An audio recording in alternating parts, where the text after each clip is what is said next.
Do you want to learn how to read other people's energy or read your own energy better? Well, I'm going to share a multidimensional chakra scan that I just did with a client in case it helps you on your journey as well.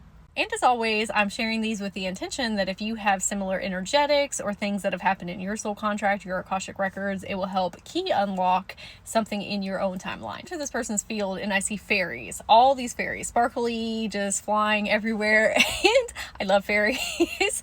And one of them came up to me and was like, "Can you see it?" And I was like, "See what?" And she was pointing, and all of a sudden I saw this big giant wall, and it was made out of it was almost like a giant shrub, and it had briars on it, and I wasn't able to go inside. And this person, the client, had a lot of walls and guards up for protective measures, and I was explaining to them, you probably had to do that because multitudes of lifetimes people have either taken advantage of you or not respected your boundaries, but they weren't the type of walls and guards that are too much, if that makes sense. It was just very stronghold. And so I was like, okay, well, I'm just going to sit here and wait for something to happen, because oftentimes the higher self is taking a minute to reach me. And so I'm sitting there, and all of a sudden this little cat being, but it was like a person. It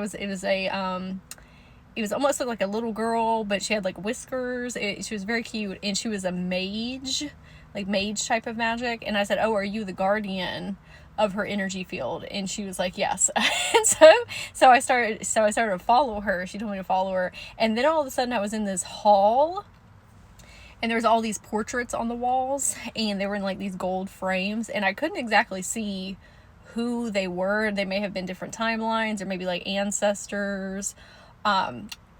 Not super relevant. That the client was supposed to go in and ask later after our session. But I'm following the mage, and all of a sudden I come up to this gold podium, and there was a book open on it, and I said, "Oh, do you want me to read something on here?" And she was like, she was a woman of very little words. Okay, so I'm reading, and all of a sudden I get shot out into space, and I'm kind of just floating around. I was like, okay, well, I guess I'm just going to go along for the ride. And so I, walking in space, and then all of a sudden I come to this garden, and it was on this different planet. Beautiful garden, things that I have never seen before, plants, okay, intergalactic plants. And then I saw this mom, but she was alien-esque, if you will, and she was talking to her daughter, and she was teaching her how to work with plants and how to garden.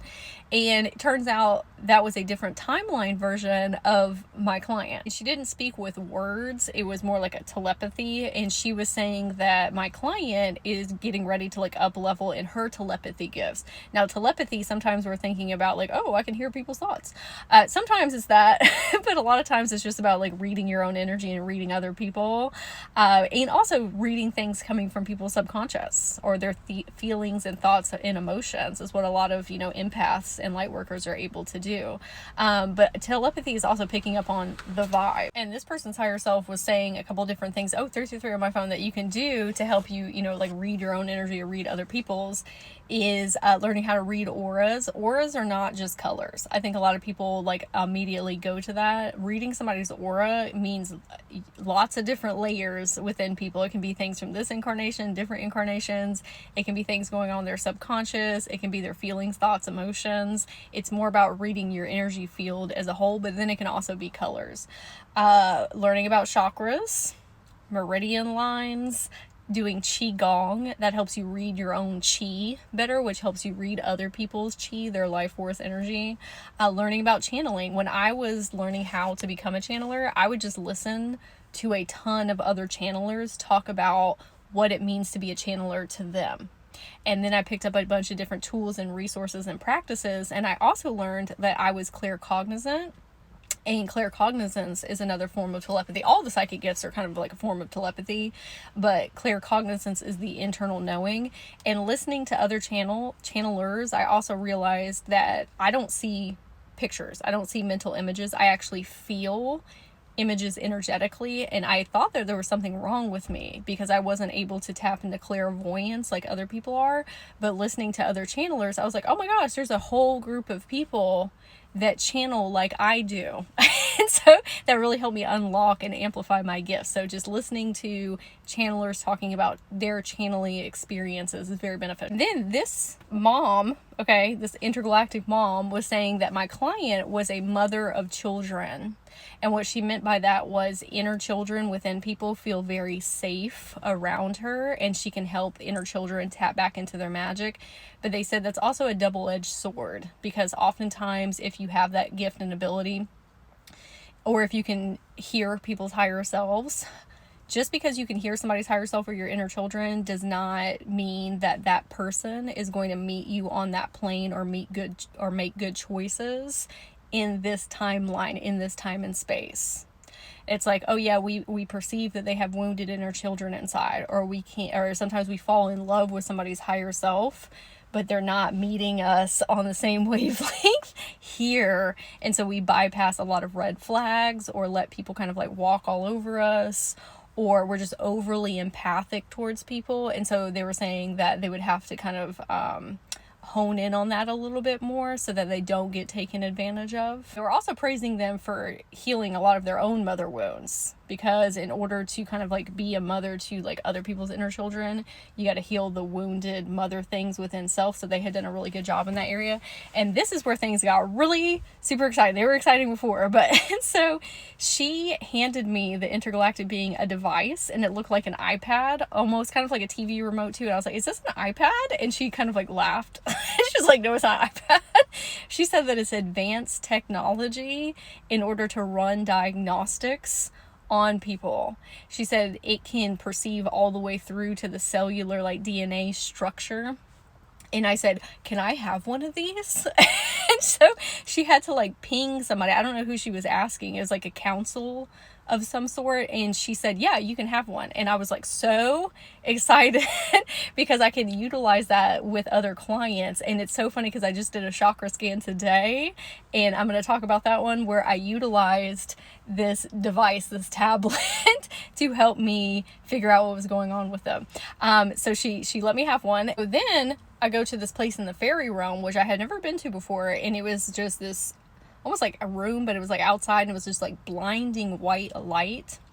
And I used the diagnostics to run a scan on the client. That's so funny, because you said that school bus, I was literally about to start talking about the gold energy that she had within her. So much gold energy, and gold energy is like very high vibrational, high frequency, and it's utilized for very deep healing, which made sense with this device that I was using. But the client, like her ethereal body, asked me if it would be okay if she had a device as well, like to run on herself. And I was like, let me ask. And then I had asked her other timeline. She was like, yeah, she can have one. So we made a carbon copy. So I had one and she has one. I was telling my client she didn't have to necessarily actively work with this device. It was something that was just going to be kind of running in the background of her energetics, but it was going to help her get deeper into her Akashic records as well, with things like karmic releasing, or like rewriting soul contracts, or just helping other timelines heal. It was just going to expand her capabilities as an energy healer or perceiver within her Akashic records. So then I go to a different section of her field, and her 13-year-old came forward, and she was asking me, why do we choose certain lessons in life? And so we ended up going to a coffee shop, like etherically, and then her 20-year-old came forward too, and we all had a discussion together, and it was just really healing. And I'm always honored when the inner children come up to, you know, heal through things or ask certain questions. And so I would love to hear in the comments if this resonated with you, if you feel like it activated something, and if you would like a multidimensional chakra scan so you can understand yourself on deeper levels. You can go to my profile and click, or you can check the description box here below or the comments. And what comes up for everybody is very different, okay?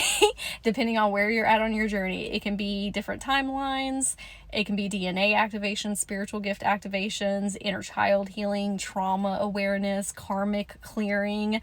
It's whatever your higher self and your guides want to help you with to get to the next chapter of your life.